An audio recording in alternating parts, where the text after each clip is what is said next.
Hello and welcome to another ATP Geopolitics video with myself, John M.S. Pierce. This is a Ukraine War Update Extra video giving you extra nuggets and tidbits to get your teeth into to give you a greater understanding of the war in Ukraine. I am doing a live stream later that is supposed to be my extra video, but I have a little bit of spare time just now to talk about to clear my list of topics I have down to talk about. The first one I want to mention is actually only just out. I've just added this one. And if you are in the British Army or if you're a former British Army member, this might annoy you, or not this might annoy you, but the reaction to this might annoy you because some people are quite derogatory about the British Army. But Lord Richard Dannett, who's a former British Army officer and is often lent upon quite a lot in news pieces that they interview him, get his opinion. He's talking about how Finland have joined NATO, and he's quite, I guess, implicitly derogatory about Finland, or he has this position of how wonderful the British Army are. And actually, there's a lot of people reacting to this saying British Army aren't all that in a bag of chips. And I mean, I come from a forces family myself. My father was in the Royal Navy, and so it's easy to think, hey, we're the best at everything, as everyone in their own country generally does. With it, especially if you don't really know much about the country that you're talking about, in this case, Finland. And it appears that Dannett doesn't really understand the very strong and robust history of military in Finland. And I'm sure there's some Finnish, in fact, I know there are some Finnish ex-conscripts who have been in the Finnish, through the Finnish system and served in the army, who are in the threads, because I've spoken to some of them before. And I'd love to know your opinion here. Anyway, what did Lord Richard Dannett say? Let's have a listen.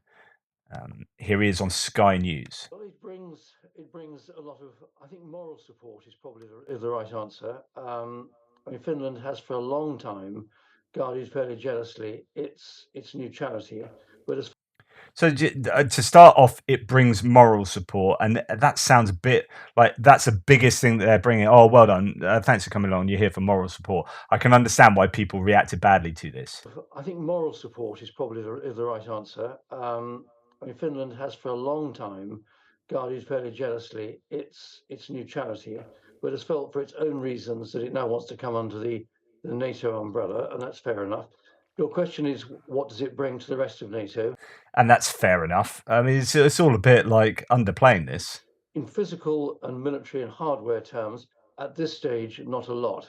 But I think Finland will need some encouraging to invest further in its own armed forces.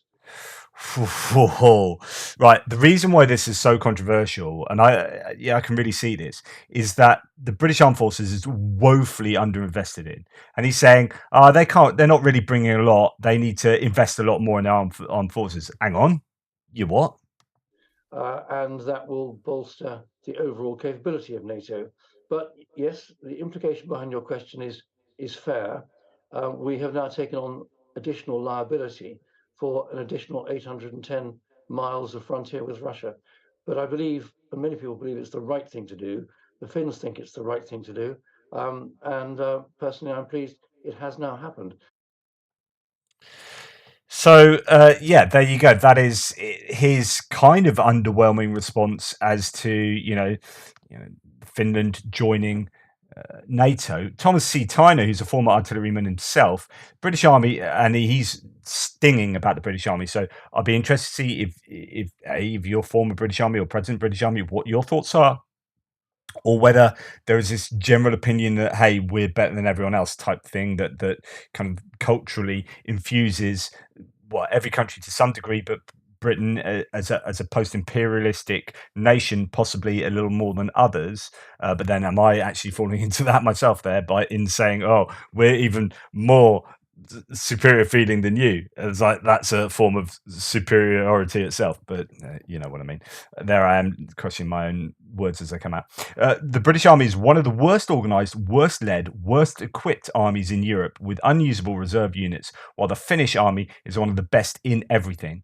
Only when it comes to individual soldier training can the British Army still compete with the Finns. And there is something to be said. I mean, British Army training is supposed to be pretty good.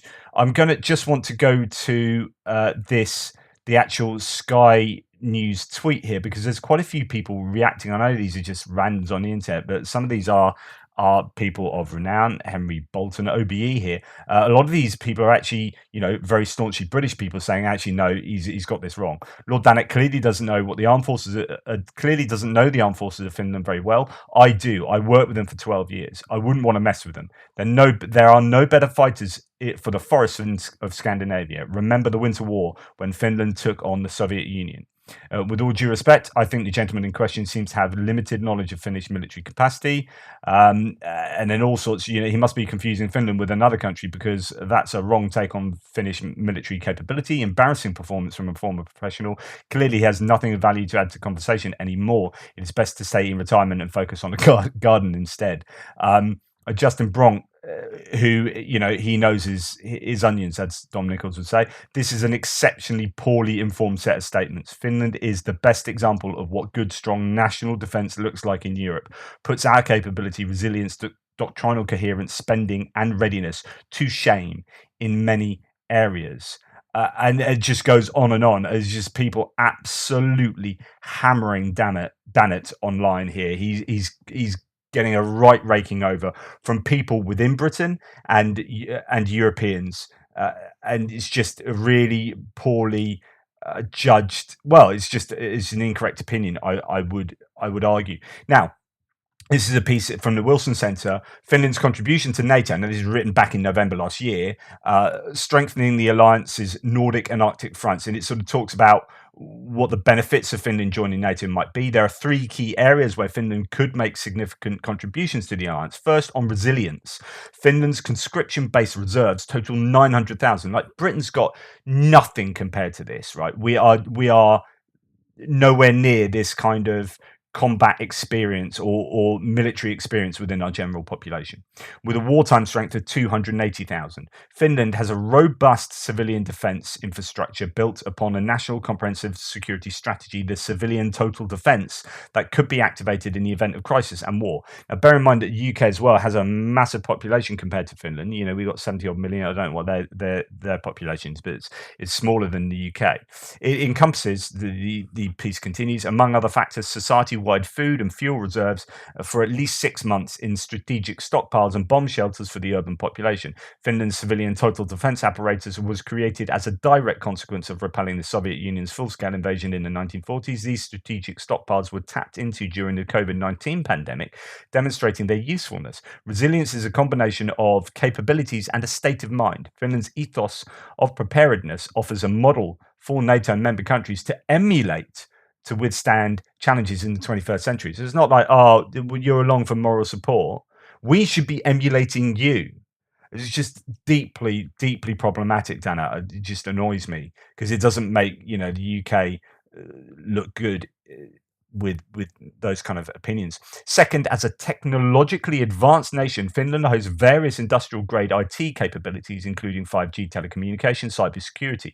When Finland joins NATO, the alliance will also gain a major provider of 5G infrastructure, Nokia, one of the three major companies providing such infrastructure, the other two being Ericsson in Sweden and Huawei in China, and innovative satellite technology, ICI, in terms of security. The Finnish model entails a close collaboration between the private and public sectors, with various public-private partnerships that tap into each other's relative strengths, such as speed of doing business and long-term planning and financing. Moreover, by international standards, Finnish society is resilient to digital attacks, currently ranked 11th in the cybersecurity index. The proliferation of capabilities and intelligence in telecommunication technologies offer attractive opportunities for NATO inter-member procurement. This kind of information, this is actually why I'm doing this video now, is because I was reading this earlier going, I've got to talk about this because actually it's really topical for today, because NATO joining today. So, rather than at a later point. So third, Finland is a net addition to NATO's defensive capabilities. Finland's artillery forces are the largest and best equipped in Western Europe. So just Dannett doesn't know what he's talking about. Just doesn't know what he's talking about. And will be a key strategic asset to the alliance with some 1,500 artillery weapons, including 700 howitzer guns, 700 heavy mortar, and 100 rocket launcher systems. The Finnish artillery has more artillery firepower than the combined militaries of Poland, Germany, Norway, and Sweden can currently muster. Just incredible. I mean, Finland are an incredible addition to NATO, it appears. Europe's largest artillery training area, Rovajärvi, in northern Finland, and other training areas offer NATO strategic military opportunities for capability training, with plenty of artillery pieces which still dominate the modern battlefield. NATO enlargement inherently creates more space to defend. That's what Dana was talking about. You've got longer border with Russia, which is that means that NATO will have to commit to defending that, on behalf of or with Finland, for the alliance, which could dilute its defensive capabilities. However, Finland has the capability to provide for its defense and will be a net contributor to security and not a burden. I mean, Finland already defend that border. It's not like NATO are going to have to come on. Oh, like what we're going to have to do for you? Like Finland, like, dude, we've been doing this since the 40s. Like, it's not a problem. We're actually a net benefit to you guys, so don't think it's all like as a member of NATO, Finland offers robust defenses for the alliance in the northeast flank, notably in the proximity to St. Petersburg, the Baltic Sea, and the Arctic near Russia's Kola Peninsula. There's a whole section about bolstering the alliance's Nordic and Arctic fronts, and there's just an awful lot wrong with what Dannett was saying. And the conclusion is, at the time of writing, Finland and Sweden are awaiting ratifications by Hungary and Turkey. I mean, that's happened for Finland, obviously. The process may drag out until the summer of 2023, yada, yada, yada. But it goes on to say, with a strong and independent military civilian resilience, manufacturing and sharing high-tech telecom technology, and as a host of Western Europe's leading artillery, Finland will be a net provider of security to NATO. With Finland and Sweden as members, the Nordics will be fully integrated into NATO, offering a strengthened and integrated northeastern NATO flank capable of defending the European High North, including the Baltic Sea region from Russia. The Arctic region, with its rich natural resources, is a hotspot as competing world powers seek dominance. Finland, a major designer of icebreakers, will play a key role in border surveillance and as a provider of maritime assets to the Arctic capabilities of the alliance. Finland will offer innumerable benefits to the alliance, making it more resilient and capable of facing the challenges of the 21st century. So the net result of Lord Dannett saying this is that he's going to look a plonker, and people will start now attacking the British capabilities and highlighting the weaknesses of the British Armed Forces and our shortcomings in terms of funding, in terms of equipment. I mean, we're desperately short of decent modern equipment. As I've talked about over the months, we are providing Challenger 2, but really we should have Challenger 3 by now. We don't have enough of these tanks.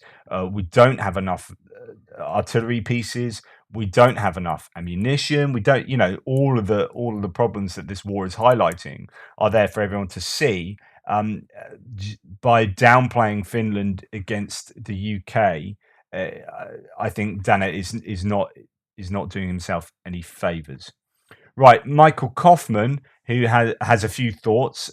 He is, just to remind you, the director of Russia Studies at CNA, senior adjunct fellow at CNAS, and he follows Russian military capabilities, operations, and strategy. So he says, I have a few thoughts on the current course of the war, Russia's winter offensive, Battle of Bakhmut, and how the phase might affect the coming months. Also, check out the War on the Rocks podcast episode below that covers some of this. Right, let's get into it. So the Russian offensive in the Donbass has not yet ended, but it has weakened in pace of operations and intensity. Having achieved little, Russian forces are probably preparing to shift to the defensive posture in anticipation of a Ukrainian offensive. At Vuhledar, Russian forces fed the better parts of 2 brigades into Ukrainian minefields and ATGMs, so anti-tank guided missiles, and then eventually switched to Avdiivka. There, they created a partial encirclement, but the Ukrainians have stabilized the situation at this point. It's unclear. I'm going to pause here for a bit because when you take a macro view of the whole front line, it's very easy to get sucked into, woe is Bakhmut. But realistically, Ukraine have defended Bakhmut, and they've held Bakhmut, and they've stopped the second greatest army in the world from taking Bakhmut over 9 months, right? Avdiivka was looking like that was going to be in trouble like a week and a half ago, and they've stabilized that completely.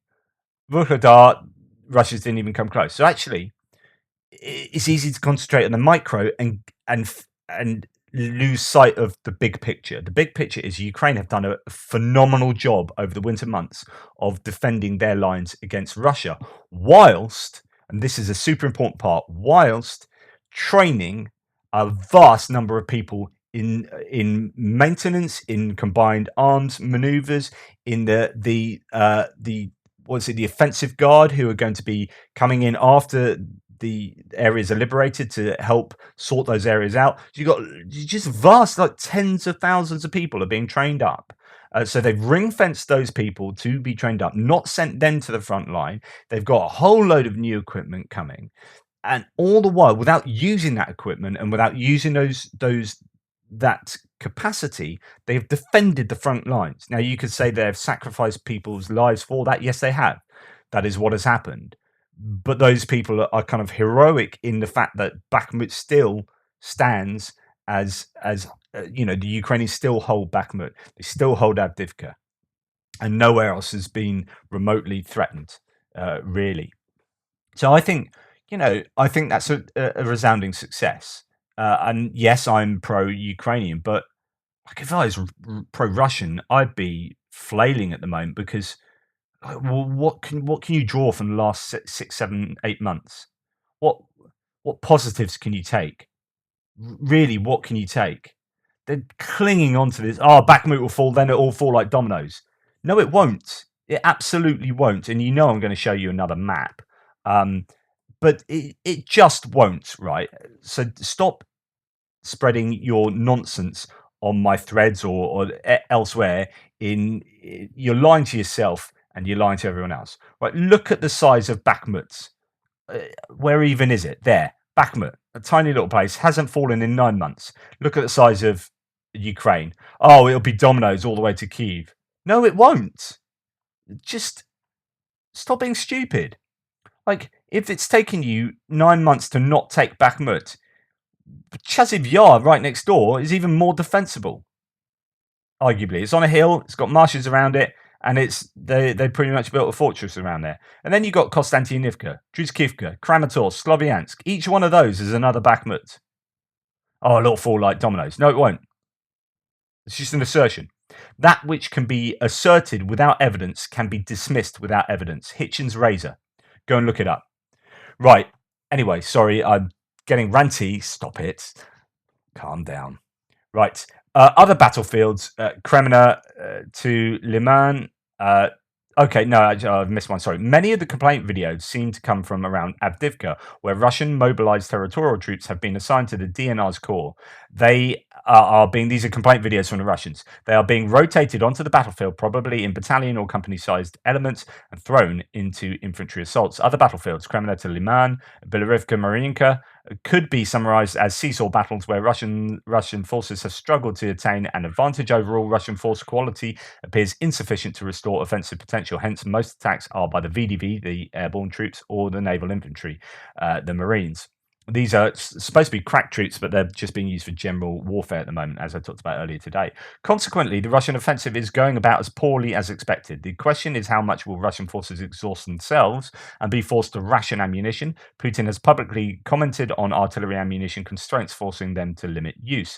I hold to the argument in an earlier thread that Gerasimov is exhausting the force with an ill-timed, feckless set of offensive operations whose gains will not change the strategic picture for Russia, but could leave Russian Russian forces more vulnerable. I've talked about this before. If Russia are, really pressing to take Bakhmut, for example, and they're piling in more and more resources into that, then what they are doing is they're exhausting their resources ahead of a defensive posture where those forces have been ground down and you've got no one left to defend, and you leave yourself open to a counterattack or counteroffensive. So he continues. Meanwhile, Ukrainian armed forces are building out a sizable additional force, 3 corps consisting of 6 maneuver brigades and supporting elements. How many of these units will be complete and trained by the time the offensive is unknown. Some brigades will be equipped entirely with Western armored fighting vehicles. However, they may be composed of recently mobilized personnel and on a very tight training regimen. Operating cohesively as units and attempting combined arms maneuver may prove difficult. So the point here is that we don't know how many of the troops being trained up for the counteroffensive in Poland, Germany, UK, and elsewhere are freshly mobilized troops. So, right, you come and join the army. You're an IT professional, teacher, a plumber, whatever. Right, you go across to Germany, learn how to be a soldier, and do combined arms initiatives. These are arguably, if they're these types of people, they are inexperienced troops. They have no experience, and they're then being trained up to do combined arms maneuvers and all this stuff. And then you're going to bring them to front line. They've had no military experience heretofore. But we don't know how many of those make up these new trained forces. Are there many that have been drawn from either reserves or those taken from the front line with experience, or people being rotated out, so on and so forth? So we're just not sure. And obviously that's going to have an impact on the force quality that is being trained. My impression, he says, is that capability gaps remain in breaching equipment, mine clearing, combat engineering, bridging, support, and core items like communication, night vision, ISR. So this is stuff I've talked about previously, which concerns armored recovery vehicles and engineering vehicles. Yes, they are starting to be given a few more of these, but you need more than you think you need. Turning briefly, the Russian military likely has the manpower and reserves to mount a stubborn defense along with minefields and entrenchments. This doesn't mean the Ukrainians can't break the Russian lines, but past offensives suggest that Ukraine has challenges sustaining momentum after a breakthrough is achieved. Turning briefly to manpower, the Russian military still has a long-term manpower problem. The leadership is keen to avoid another mobilization wave. At this stage, they are attempting to recruit 400,000 contract servicemen instead. There is a nationwide contract service recruitment drive with advertisements and mobile recruitment centers across Russia. Draft notices still go out seeking to update information and pressure people into signing contracts. Regions likely have quotas, and state enterprises are used as recruitment instruments. This was tried last year, and the results proved underwhelming. While elements of Russian society support or acquiesce to the war, support or acquiescence to the war, most do not want to. While elements of society support or acquiesce to the war, most do not want to participate despite the money offered.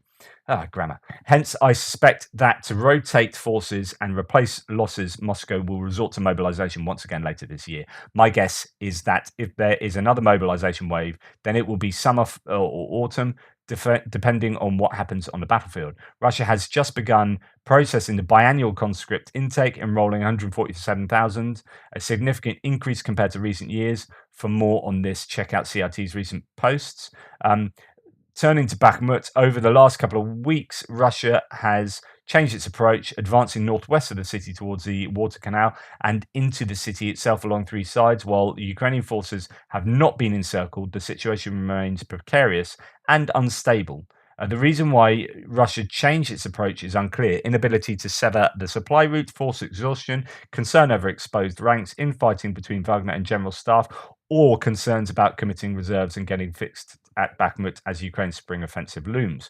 In Bakhmut, the Ukrainians sought to attrit Russian forces and fix them long enough to launch the spring offensive. But the evidence is scant that the Ukrainians still enjoys a significantly favorable attrition ratio, or that it is fixing a substantial Russian force.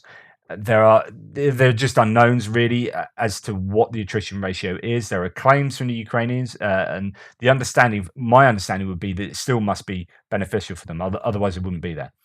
Whether holding Bakhmut makes military sense is best judged later. This is an incomplete picture at best. The Ukrainian army has no easy options: hold, withdraw, counterattack, move up, spring offensive timing. But over the past month, Wagner forces have advanced further into the city. The reason Bakhmut matters is not because it will directly impede Ukrainian offensive prospects, but because force quality is difficult to regenerate and ammo is finite. What the Ukrainian army spends now, it may miss later this year when the offensive is over and may struggle to sustain momentum. The Ukrainian army is better motivated and more adaptable than Russia's, but after more than a year of fighting, force quality issues have risen to the fore, and there are internal clashes as two military cultures uncomfortably coexist within the same army. And I talked to you, I did that whole series of Glenn Grant's article talking about the issues that the Ukrainian army have, and Kofman is fully aligned with those criticisms, having been to Bakhmut and experienced and seen some of those issues himself.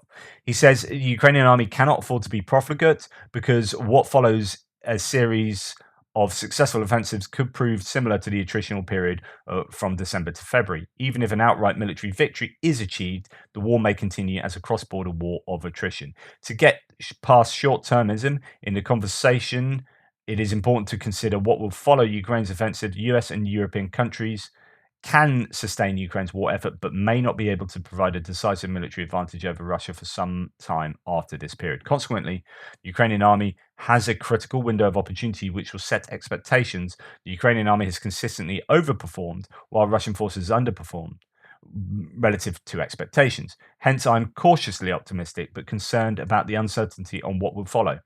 And to be perfectly honest, that is entirely what I think as well. That last tweet there is basically my opinion, which is I'm cautiously optimistic. I think there's an asymmetry. Ukraine will have an advantage, but how sustainable will that momentum be?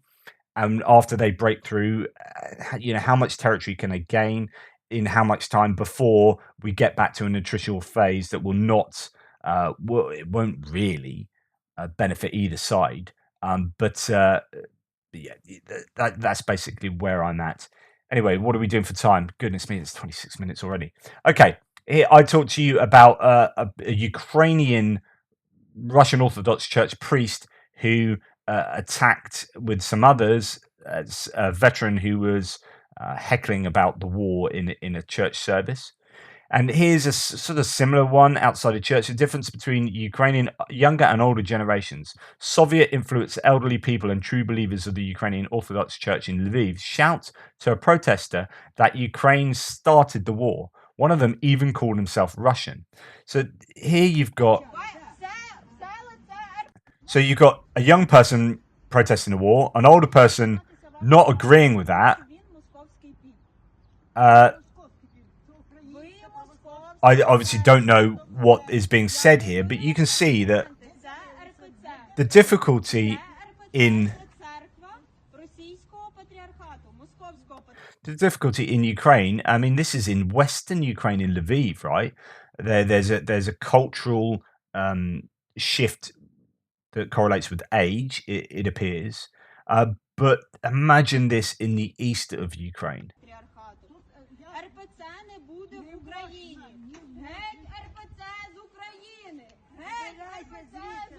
And then they're all coming along now. All these. And there you go. Anyway, you get the idea. That's a long one from Mick Ryan that I'll probably leave for next time. I did record this previously, but I think I had it on pause when I did. This is just an example of, I don't know if it's called the Mick Click. I called it Mick Click. M58 MIC-LIC in Ukraine. This is a piece of demining equipment that sends up explosive charges over attached to a line that is hurled into a pathway, and then that line explodes. It has explosives on it, and that blows up any mines that's sitting near the pathway. And there's usually some pretty good shock waves that come out of this. It's pretty devastating explosives. shut up.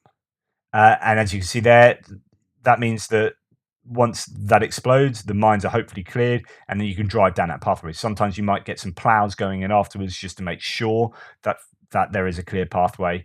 I've shown you footage months ago of one of these, a vehicle, not this particular one, but one that's within a tank, sort of chassis, uh, full of these uh, explosives, get hit itself, and my did it go up. It's not just going to be probably one of those lines, but a whole bunch of them inside a tank gets hit with a bit of munition, and then bang, it's the end of that. So anyway, that's one way of demining. Okay, here's where we'll leave today. It's before and after. So we visited a farmer in Kherson whose tractors were destroyed by shelling. He lost about $4 to $5 million in equipment and grain. So you remember that Ukraine is one of the breadbaskets of the world. There's going to be a vast amount of Ukraine that they're going to be unable to farm it, which will lead to a food shortage. And usually that will affect the poorest parts of the world, because the rich parts of the world will pay higher prices to get supply and demand, basically. So all the poorer areas of the world will suffer the most, which has been, I think, Africa over the last year, as Ukraine has been unable to provide as much grain as it has wanted. There's been obviously the blockade as well, which now seems to be sorted, at least for the time being. Anyway, this particular farmer in Kherson, he was working, planting, rebuilding, and employing people. The challenges he's had, these are the rotten sunflower seeds from the last year's harvest. The village was partially in a grey zone, partially under occupation, and there was nothing that they could do. They couldn't obviously get to work planting. Incendiary bombs burnt right through thick metal. Most of the equipment has been destroyed. The Russians particularly hated the yellow and blue colours, and would attack them with tanks, mortars, and grenade launchers. They stole a couple of old tractors from this tractor. They took tires, and there were reports about tractors being sent back to Chechnya. They're basically looting equipment. It wasn't just white goods. They were sending really important farming gear back to places like Chechnya. But life goes on, and the farming must be done. So the farmer gets what he can from friends and people he knows around Ukraine. Someone loaned him a new tractor. He fixed up some old ones. His farm is full of all kind of retrofitted equipment. It reminded me of Big Timber series on Netflix, says the photographer here. His farm is in a small village, a farmstead, really. There are no paved roads, but plenty of wildlife. You can see a pheasant a pheasant in this picture. I took over the field of winter wheat. Although he planted late in January, people laughed at him. He insisted on doing so, or he insisted they laughed at him. The farmer's name is Volodymyr Tanik. He stayed in Mykolaiv during the occupation. Volodymyr showed to me Russian trenches built between his fields, and he's rebuilding even an irrigation system, hoping for the infrastructure recovery so that the government helps to supply water to the region. There are mines and unexploded ordnances in the fields. Emergency services do help him to demine. He showed me a field with the remains of the Russian rockets that they pulled off the land and put onto the roadside. Volodymyr has about 2,500 hectares, which he says he's already working on 1,200 to 1,500 of those. People like him will adjust to any circumstances and will recover no matter what. I mean, human beings are resilient, right? And where there's a will, where there's a way. Necessity is a mother of all invention and all that kind of stuff. We are an adaptable lot, and needs must. Backs against the wall, people will, come up trumps there. So that's really good news, and there's going to be so many swathes of farmland are going to be ruined, at least in the short term, with all the metal being poured over them in terms of ordnance, all those pockmarked fields, the craters. it's not just the stuff that's there, but it's the inability to work that land if it's in a war zone, or 20 kilometers each way of a war zone or more. I don't know. I don't know how what the range you have to be away from a war zone to start doing farming again. But it's so super important because Ukraine is a bread bin of the world. Anyway, that's today's extra. Hope that was of use. Please check out my live stream. I'm going to be doing 8 o'clock UK time tonight with Anastasia from Kharkiv. We're just going to have a chat. I might have to go and get a bottle of wine, just relax into that, and just see what experiences she has, what her opinions are. I'm fascinated. I can't wait for that. It should be a really good chat, I hope. Anyway, but come and join us. It'd be fab to see you there, or at least to see you contribute to the conversation there. Anyway, thanks so much for all your support. I really appreciate it. Please like, subscribe, and share, and all that kind of stuff, all the YouTubey stuff. And take care. Speak to you soon.